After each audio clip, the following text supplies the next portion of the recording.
We are a charity supporting vulnerable migrants who find themselves in a difficult situation, sometimes in a crisis situation. Someone loses a job, they'll come to us, they're like, I lost my job, what do I do next? We're developing as an organization, as a listening organization. They start slowly standing on their own feet, with that listening space. Advice, helping people understand their rights in terms of housing, welfare benefits. There's so many issues, it's literally anything that Contacting someone the might... doctor. We've had, over the past year, 1,970 clients come to our door. So it's kind of a safety net for people. I think that's a good word, like a Yeah. safe space for migrants. So the human-to-human connection. Yes. Absolutely. Yes. Yeah, this is huge. This is huge. I can really feel that because I experienced from the other side. So, welcome to Local Voice Collective, the podcast that brings Bedford's voices together. It's your chance to discover the most exciting local projects, connect with entrepreneurs, change makers, coaches, artists, consultants, and influential local people, and ultimately be part of a community that really supports and inspires each other. I'm your host, Andrew Gabriel. Let's dive in. Finally, after this long setup. So you are from an organization called PBIC, right? That's right. What does PBIC stand for? Right now, PBIC is just PBIC. We've just left it shortened like that, but it used to be called the Polish-British Integration Centre, which is where those letters came from.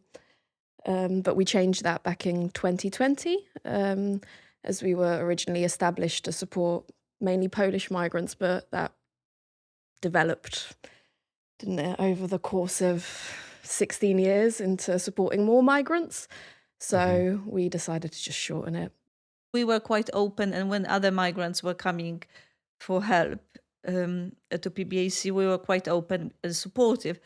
But then we discovered that for some, the name was a barrier, and they thought because we were called Polish-British Integration Centre, we're only for Poles, and they would avoid coming. To maintain this openness to others, we have removed it. So it's kind of a general purpose migrant supporting charity, right? Is it correct? We say that we are a charity supporting vulnerable migrants because we support migrants who find themselves in a difficult situation, sometimes in a crisis situation, because some of these are very difficult, very tangled up issues that they come to us with. Could you expand on this a little bit? Who is a vulnerable migrant? And what's the difference between a normal migrant and a vulnerable one? Well, it's interesting because actually the migrant who is not vulnerable often blends in with the society, and you don't even notice that they are migrants. They just get on With life. Yes, exactly, and get jobs. Take even prominent positions. Integrate. Integrate. I Yes, think is a good word. and they are not they are not referred to as migrants, but the people who have got challenges, with adapting to the new reality, they struggle, and they seem to find PBIC, a good place where they could come and unpack the issues. And, well, first of all, where they are listened to, I suppose that's the place, because not all of them straight away solve everything that they come to us with. But So it's kind of a safety net for people, right? I think that's a good word, like Yeah. a safe space for migrants. I think something that comes to my mind was last week we had a drop-in. Every Friday we have a drop-in session. So our clients come in to resolve their issues if they aren't able to wait for an appointment. And unfortunately, we had serious issues with our internet. So we had to send everyone home because we couldn't support anyone without the actual, online systems that are needed for the support. And while sending some of these people out, the ones that we couldn't support without internet, one of the ladies was like, "It's fine. I just enjoy being here." So Yes, yes. she there was no anger towards us about it. She was just like, I'm happy to be here in this space.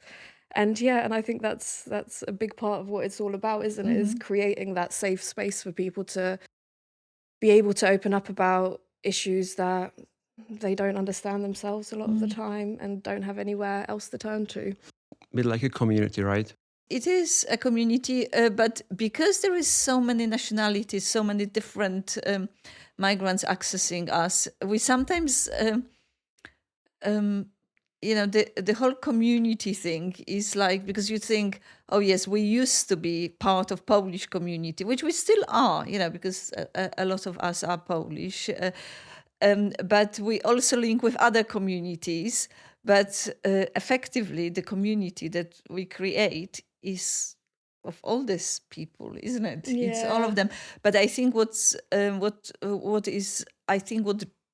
draws people to us is that we do care to make sure that they've got space and empathetic ear, somebody who will help them, unpack their issues.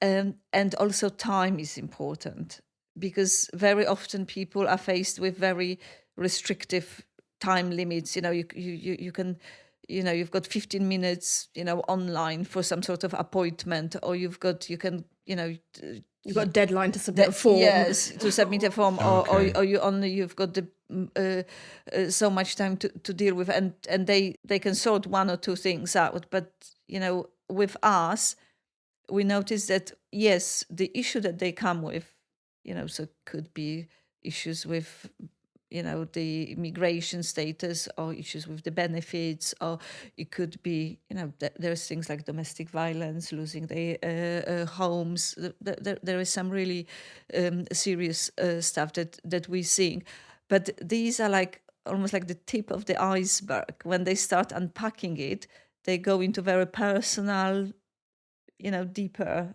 issues with our advisor, because they suddenly found a space where they can disclose things. So we have now discovered that, as well as being specialists, lower level specialists in certain areas, because we are an immigration OISC registered center, we are the AQA ESOL provider, we are a National Career Service provider, so careers guidance specialists, domestic violence as well project. So we've got girls who are IDVAs.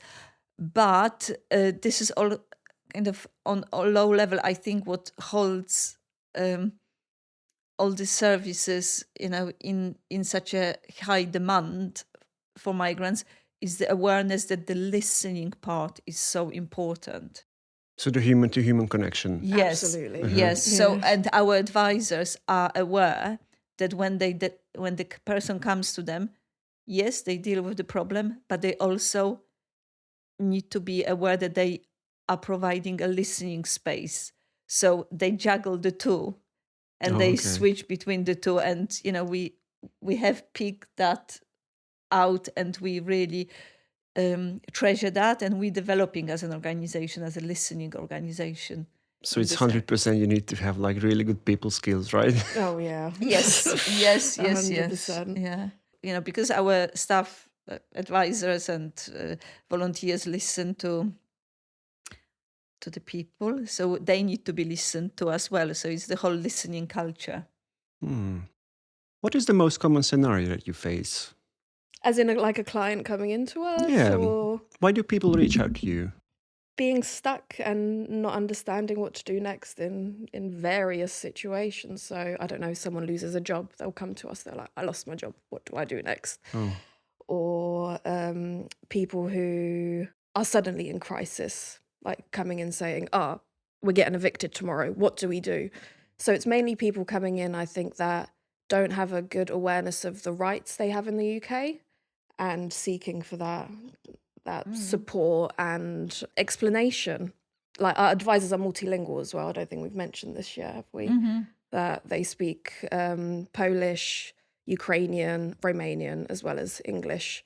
Wow. So a big part of this initial stage is having our client have a space to speak in their own language and be able to explain their issues. Yeah, because sometimes they come to us and they don't understand what the issues are. Yeah. No, I think I suppose it is a classic example, the one with the visa, person coming, visa. Yeah. And, you'd think, okay, he wants a visa. We don't deal with a visa because we're not a higher level immigration center, so we only support people on USS level, but we do give them the space with the advisor to unpack the issue. And after careful listening to the person, it was like a share code that the person needs to say settled status, but because they don't understand it, Okay. and because They kind of categorize it differently. yes, they Yeah. don't, and because they've got no language. So, and from the conversation, for starting to speaking to them, we opening the options. Maybe you should be learning English, maybe, explaining to them what the share code is, and, how important it is for them to be aware of how to use it. I remember we had one client that came to us playing accordion. Oh, yeah. And we were like, what is this? He just- Yeah. Bless. And you'd think in a normal office, people would say, just go home. What? Shut the door on him. But no, we said, okay, You listened. Come in. We listened, gave him space with an advisor, and it occurred that he needed a lot of support. So it was kind of a desperation, kind of his communication. That's what. Just like reaching out. Yeah, just in their Yeah. own way. Yeah, exactly. It seems to me like people have like one single particular problem, which is like official or personal, and then you kind of show them a different world, a different reality, like expanding their horizon. Like this, you can learn English, you can learn so many different skills to be able to go better with life in general. Exactly. It's one thing is what we can tell them, because we've got few things or places where we can signpost them, or we can refer them within the organization and beyond. But also what the listening itself does. When they tell us things, they start noticing. They start, because they're telling you, explaining the situation. They start connecting things, and sometimes they themselves, know next steps, what to do. Sometimes, they are, but they start slowly standing on their own feet, with that listening space and ability to express themselves, because it is very important and quite powerful in listening that as well as the person listening to you, whilst you talk, you listening to yourself. And I think we're discovering this big time. This is quite a powerful thing. Exactly. It's a two-way interaction, right? Yes, exactly. Two-way, multidimensional. Could you kind of list the services that you have? So advice, so our advisors, that's general advice, so helping people understand their rights in terms of housing, welfare benefits. It's so many issues. It's literally anything that Contacting someone the might, doctor. speaking to doctors, understanding how to, access NHS services, contact with Bedford Council, support with utility bills, like contacting, I don't know, what's an example? British Gas to help sort out a bill. So it's literally all these different spheres of everyday life that people need support with, and we call that general advice. Then we've got immigration advice, but that's up to level 1 EUSS, which is the EU settlement scheme. So that's as a result of Brexit.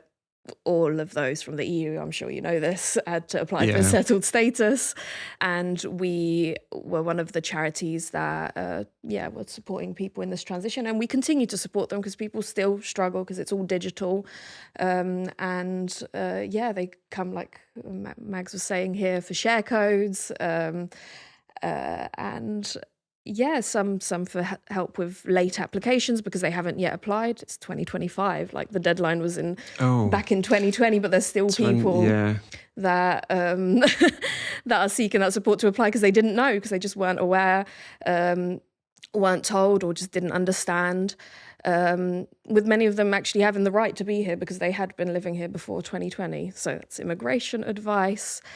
What other advice? Careers advice. That's another service of ours. And guidance. So that's National Careers Service that we deliver.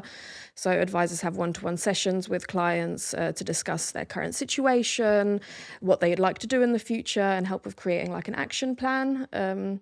career switching. If people are like unhappy in their job, they could also come to us and have a But it's conversation. also directing them to courses, to different opportunities Education. of developing themselves. And of course, it includes all the CV writing letters to employers, exploring different websites with jobs and stuff. So Yeah, job all that. searching. Our clients have got severe language barrier very often. We just couldn't imagine our services being without kind of leading English teaching. Yeah, so we have a step into English assessment. So that's 3 classes where students go in all together and the teacher assesses their level, and then they get signposted onto our longer courses, which now are going to be 20 weeks long, right? That's Well, 60 hours. 60 hours, yeah. So that's another service, is our English lessons. We have the listening service where clients can come in to just have a conversation if they're feeling stuck and don't know who to speak to. And that's delivered in Polish and Ukrainian and English. Yeah, and that's as opposed to the listening, because we've got 2 types of listening. One type is could be within the advice session when they seeking a solution to the problem, but they then break into storytelling when then advisor switches to listening as such, without closing them off, because in a normal circumstance you'd say to them, like, can you just focus on what you should On the official things. Yes, on the it's kind of official intertwined, right? Yes, and but we noticed that if we allow them to explain their situation both to us and to themselves, it helps a lot of people with moving forward with things. And then there is a separate listening, which is like as a listening session where we've got a listening officer listening to. Listening to what kind of issues, for example? Personal, professional? Personal. Professional. It's just to have a conversation, and then if the issues come out during the listening service that they have practical problems, then that listening service advisor can then signpost to our advisors or other organizations. You have separate advisors for immigration, for... Yes, but they are and no. multi-skilled, because we've got advisors who are they are qualified in various areas, but on a lower level. I always say this, because we are like an entry point for these people. So we don't aspire to go, higher in any of these areas, because then because once the person develops to the point when they are more competent with English, they gain more awareness about their access to their rights and justice, then that they can easily access it somewhere else. And that's what we want. We want them to access the mainstream services, the services that are widely available. But there are people who just simply cannot access them. And these are the people that come to us. When you mentioned severe language barriers, what does that mean exactly? Well, it's a big mix. We've had, over the past year, I think it's 1,970 clients come through our door for support, and 1,000? severe, it's 1,970, so nearly 2,000 people. And severe language barrier is, I think, where they might have very, very basic English, hello, goodbye, but just a couple of words. Just a couple of words. That's not a basic English. No, that's like like survival English, I think, is a good way to put it. What you need to survive, but not necessarily. Well, some of them don't even have survival. Yeah, some English. don't even have survival. We've seen it through our domestic violence projects. How easy it is to find work if you don't have any even survival English? I'd say it's quite tough to find work, right? Unless you're connected in some way to some sort of industry. Tough, but some of these people, were kind of, in situations where they didn't need, to find work. So for example, mothers who used to look after children, and didn't need to go out and find a job, and then suddenly that's what I'm saying, that they are not necessarily new migrants. It could be somebody that stayed here for a long time, and suddenly that vulnerability appears they weren't in need, but we, Single mother that's been looking after her child for several years and never had the chance to develop her English skills. And let's say, I don't know, she loses her work. we had the clients that elderly gentleman not long ago who was married to a British wife, and then she passed away, and then suddenly he discovered, he got a letter about his settled status, and he didn't have it, and he lived here for 50 years. And and he just didn't know where to go because his English was also limited. Recently contacted by the landlord, you have to move out, they're getting a letter to move out, and they just, don't understand, or you don't know where to go with it, and don't know that they have the right to contact Bedford Council to ask for temporary accommodation, for example. But That's massive. Yeah, it is massive. And it sometimes affects, individuals, but sometimes it affects families. So then it's a really big thing, because then we get involved with social services as well, and it becomes really, really complex. I think I want to just add something to our services, because I didn't mention it, and I think it's a big part of what we're developing now, is incorporating access to the arts in our therapeutic kind of work. Well, I don't know if but access to art. So we've got theatre workshops recently for migrants that we've started.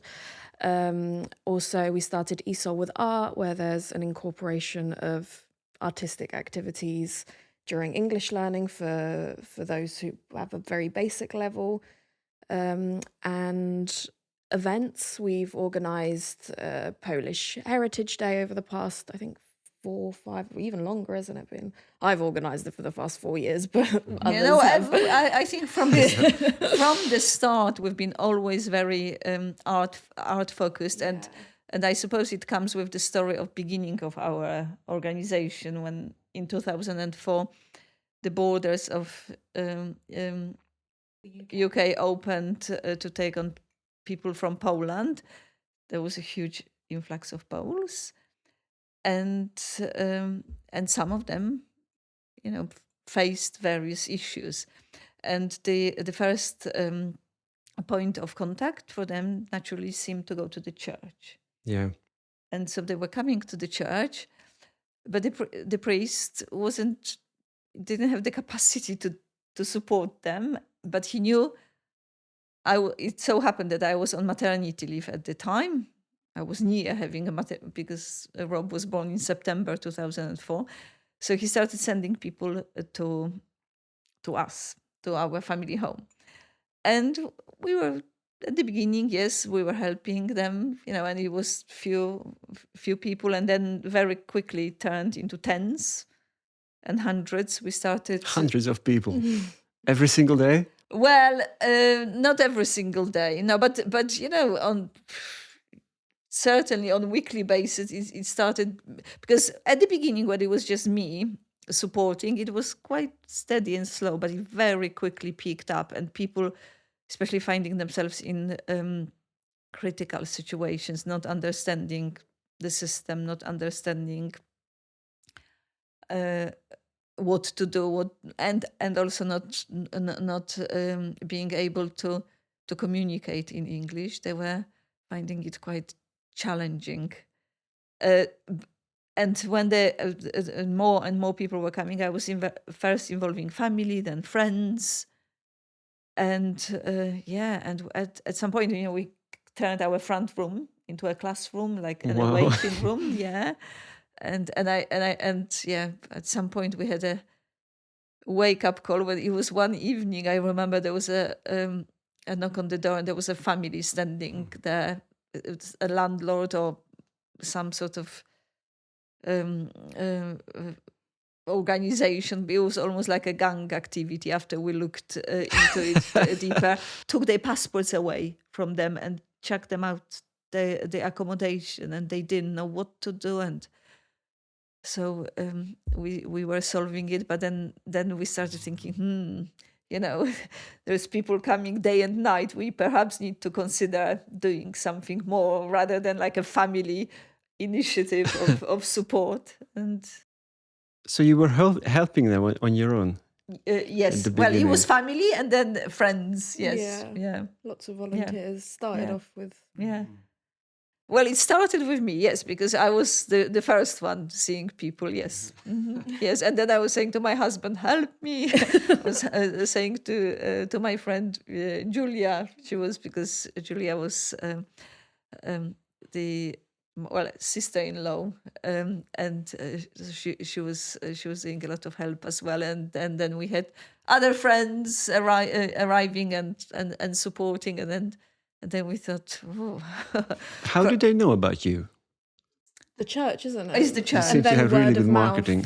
Yeah, it's the church. It's the church. It's from the church, and then the word of mouth. We really, for years, we really didn't advertise. No. It was just people, That's the best. When Yeah. you don't need to advertise, just people are just coming. Yes, just coming. So, and it took us 3 years. In 2007, we actually have put a constitution together because with the aim of moving out of the house, because it was just becoming too much, too many people, and we were looking at perhaps setting something up outside of the house, and yeah. So that was the point when you decided to take it seriously, 100%, and there's no turning back. It's interesting because my background, I studied literature. I had no knowledge in management, in running third sector organizations. I wanted For hundreds of people, thousands of people. Yes. When I graduated,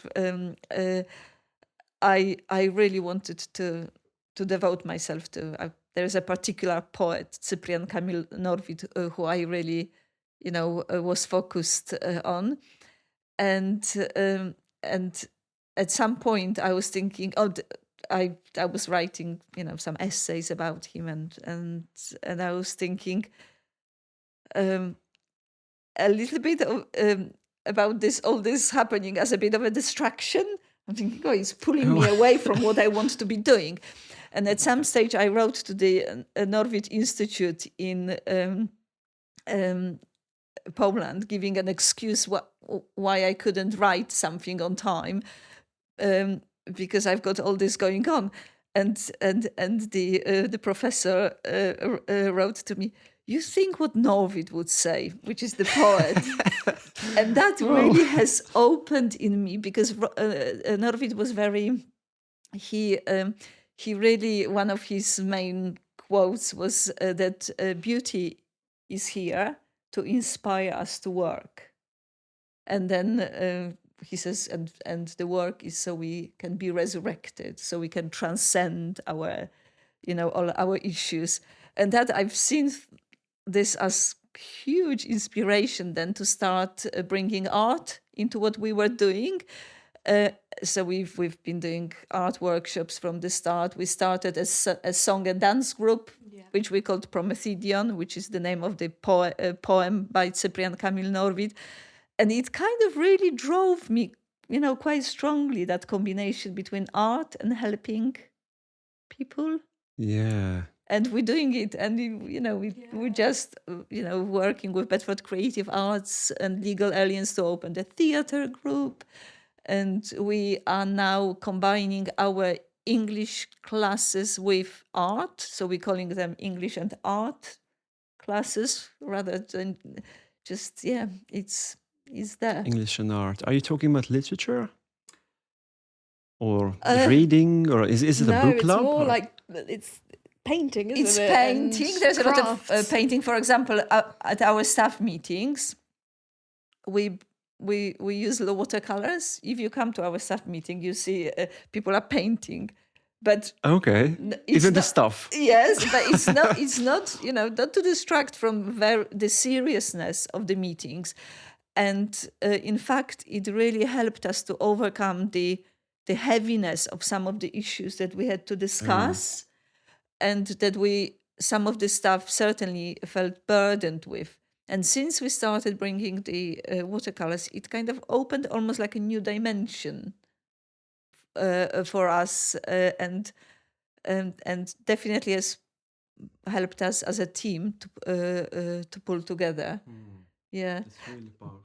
Yeah, and then because so it's painting, it was the theater, it was the song and dance group, the children, but lately there was people coming to me with poems.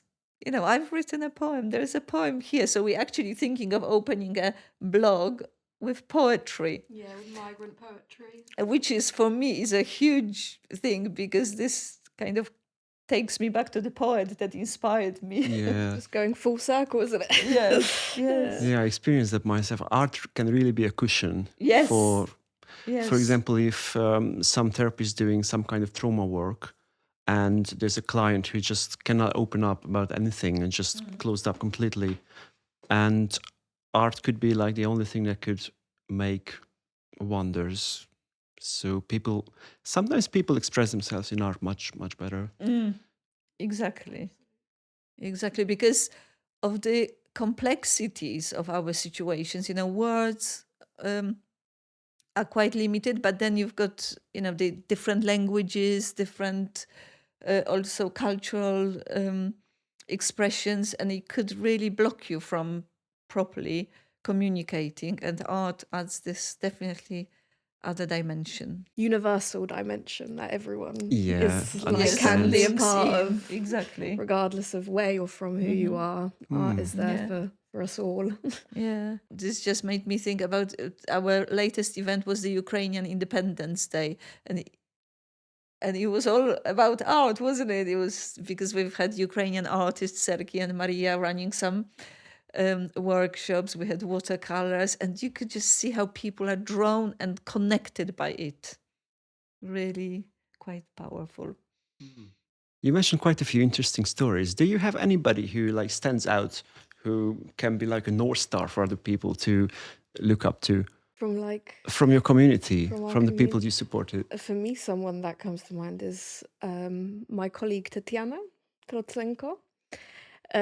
So she came to us as a client back in 2022. She was escaping the war in Ukraine. Wow. And bless her, she went through so many countries and somehow ended up in Luton Airport. It was a very long and difficult journey for her. And yeah, she came to PBIC. Someone, I think, in Luton who she met in a hotel knew about PBIC, so she decided to come to us to look for support. But straight away, she said she wanted to volunteer, right, to help people. At the time, she didn't speak any English. She was quite anxious. Obviously, it's a new country. She's just been blown into without, any choice. She's just, yeah. And I mean, for me, it's been incredible to watch her transform from, this anxious person who doesn't speak any English, and through support that our advisors gave her, but also through her own listening to herself and being able to understand, the environment she's in, and through constant, work and this empathy, she's really developed into something somewhat incredible right now. And her English is so good. She's so fluent, and she's only been here 3 years. So, and she, as soon as she came here, she said she wants to support people, right, that are coming from the same situation as her. And despite this lack of skills, she really worked with us, with our charity, and with herself to get to this point where she's now our ESOL coordinator, isn't she? And reception lead. Yeah. So I think that, to me personally, that's like one of my. She's like a star for me. Tatiana is definitely very inspirational, but I'm thinking if you could zoom in almost into every member of our staff who was our client before, you find a powerful story. I'm thinking, for example, now about Krzysztof, who supports the homeless. He's our homelessness support officer. But, he traveled this way himself, what the clients are experiencing. But I think the big thing that he brings in it is also the ability to listen, that awareness of the listening,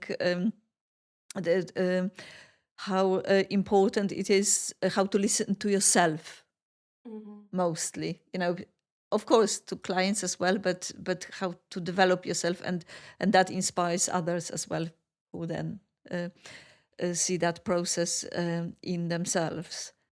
Sorry, another couple has come to my mind, Serhi and Maria. Yeah. I think they're also incredible. So another couple, well, family that came from Ukraine following the war. They had an art school back in, I don't remember where exactly, but back in Ukraine. And they were so eager to start the art and career here in the UK. Just as they arrived, but they also didn't know English very well. But yeah, through accessing support at PBIC and through their own work, they've now set up Art School Simba, which is their own little art school here in Bedford. Wow. Really, really incredible. So it sounds to me like your clients become your volunteers, and Yes, your volunteers become your staff members. And staff. I'm actually thinking now of Kasia, Yes. because Kasia came to us as a client. I remember her, as I was sitting at my desk, she was seen by Ola, who was our advisor, and she had a baby in her arms. She didn't speak English. She was,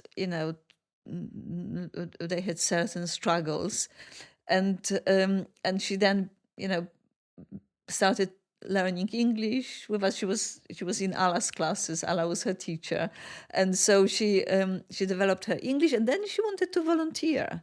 So she started to volunteer for us, and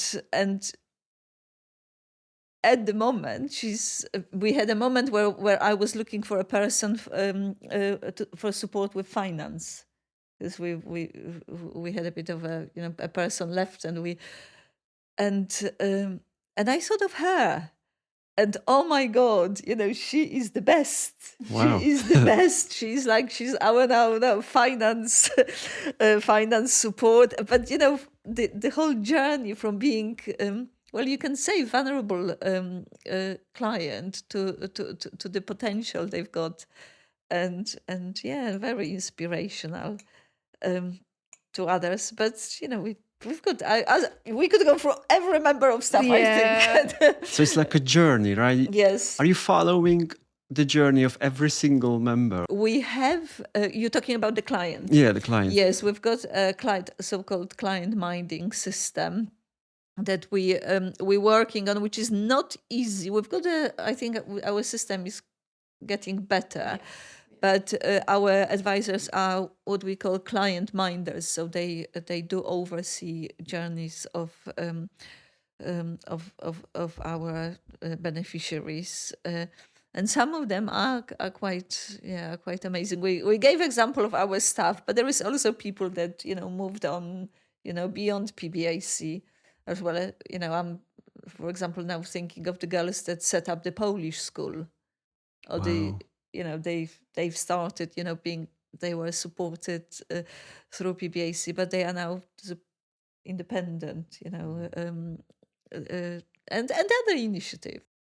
I think there's plenty. There's plenty. The ones that I don't know come most quickly to my mind are the people that are around us most of the time. Yeah, it's kind of they moved on and you see them from the distance. It sounds to me like you operate like a lighthouse in Bedford, and sometimes when people experience crisis, they come to you and then they kind of float away, but you can still see them, and then when they hit the next crisis, they come again.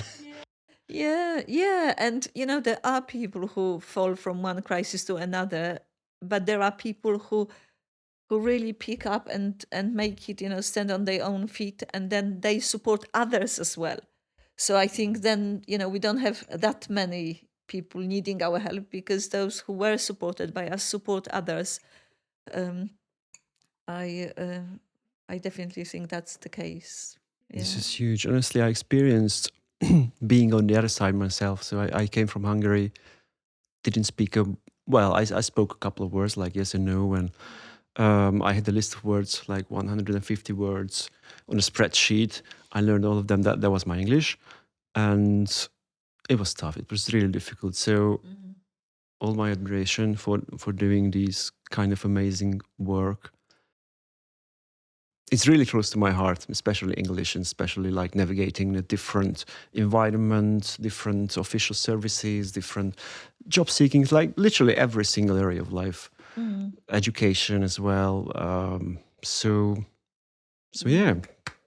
Yeah, I think one thing that I think is probably also important to mention, because we're talking about client stuff, but also the way we our board of trustees, the people we've got on the board of trustees, supporting us from the top.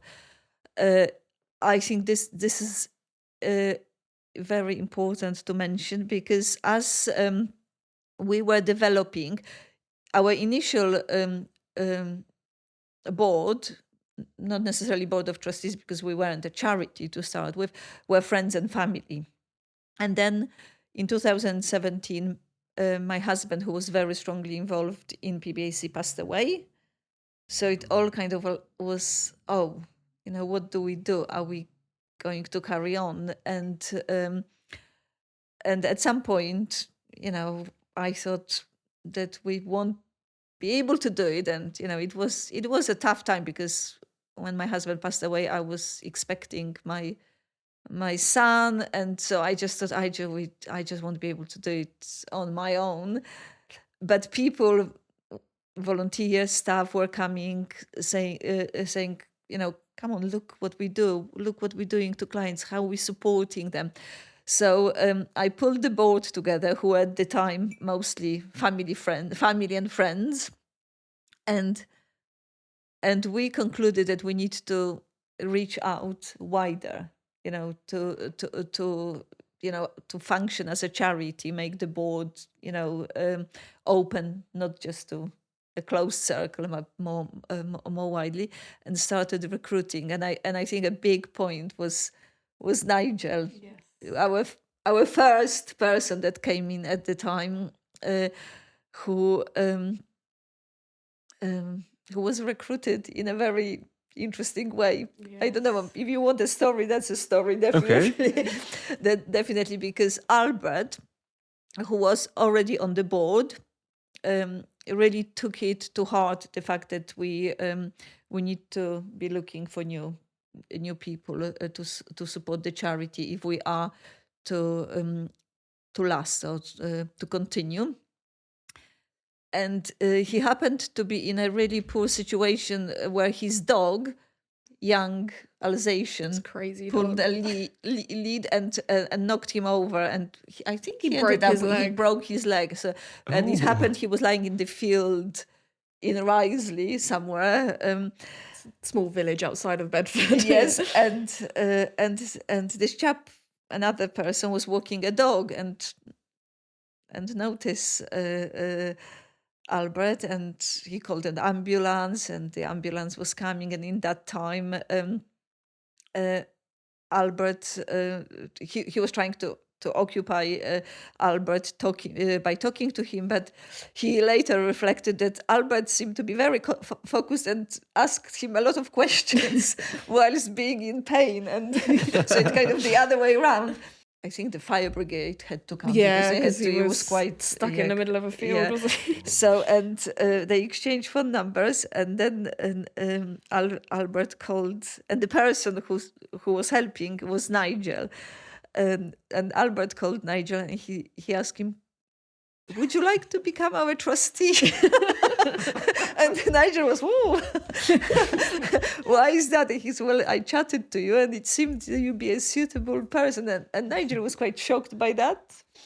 He didn't expect that, but he begged him to come and speak to us, and Nigel did, and it made a huge difference. He is well fitted, and then Nigel became a chair of our charity. He's a former policeman, and and a great listener. Definitely, Fantastic Nigel listener. brought us awareness of how important listening is to our charity. And since then, really, the board, I think by one person that stayed from the old crew, Monica, everybody is now new and reflecting of different communities we support, because it's not only Polish, but we've got Italian trustees, German trustee. We've got, Nigel is Welsh, yeah. So, yeah, Wow. quite a good board of trustees as well. Which definitely helps. And from CEO's perspective, where my support comes from the top, it's very I important. definitely got some top listening Yes. skills. Listening with the broken leg. Okay. And what are the next steps for you? What do you have any special plans? Anything for the future? Yes. Yes, we do. We're noticing the strength in art. Art is definitely talking to us and helping us deal with the complexities of the issues that otherwise I don't know if they would be possible to deal with the way we're dealing with them, through openness and giving space and having being patient with them, and wanting to, and also kind of being passionate to carry on. I think that art aspect, we are more aware of it and we want to develop it. One of the aspects is the theatre, the migrant theatre, that we are working on with the Bedford Creative Arts, and certainly the listening. Because I think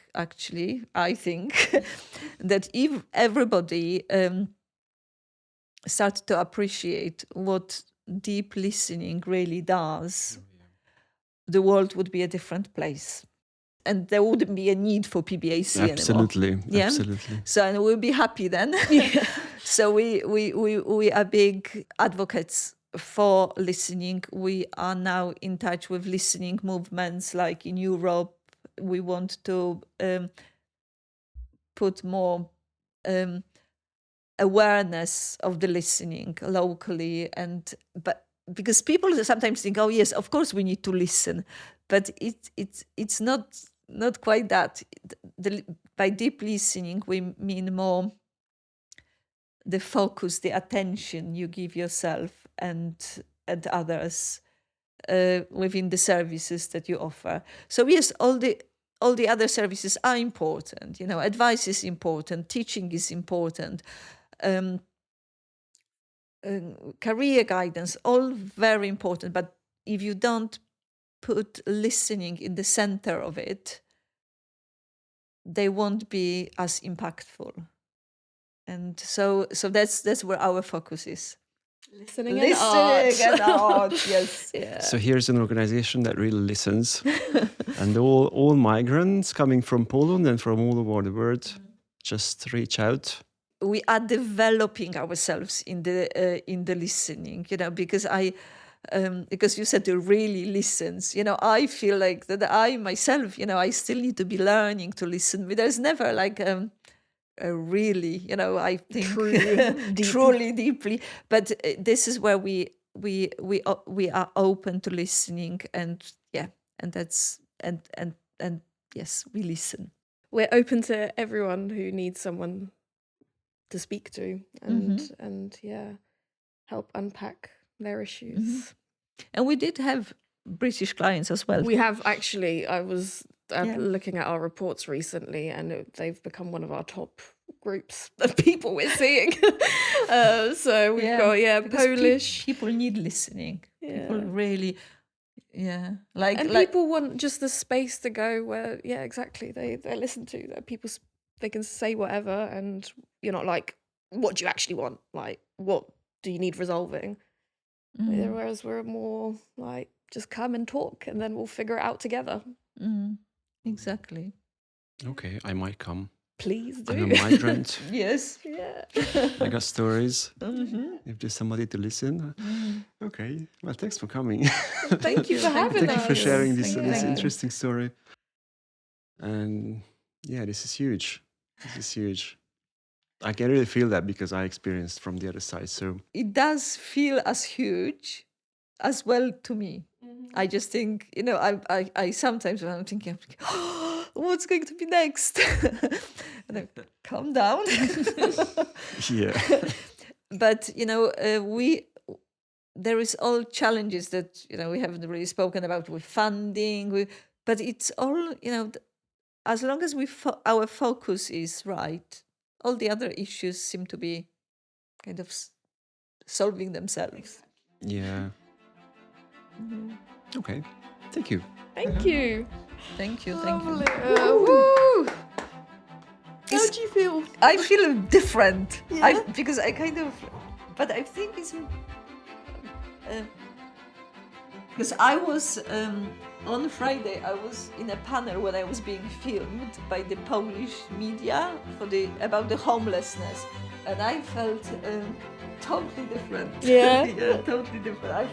I felt like exposed, and here I just felt really relaxed. Oh, that's good. It's from the tea.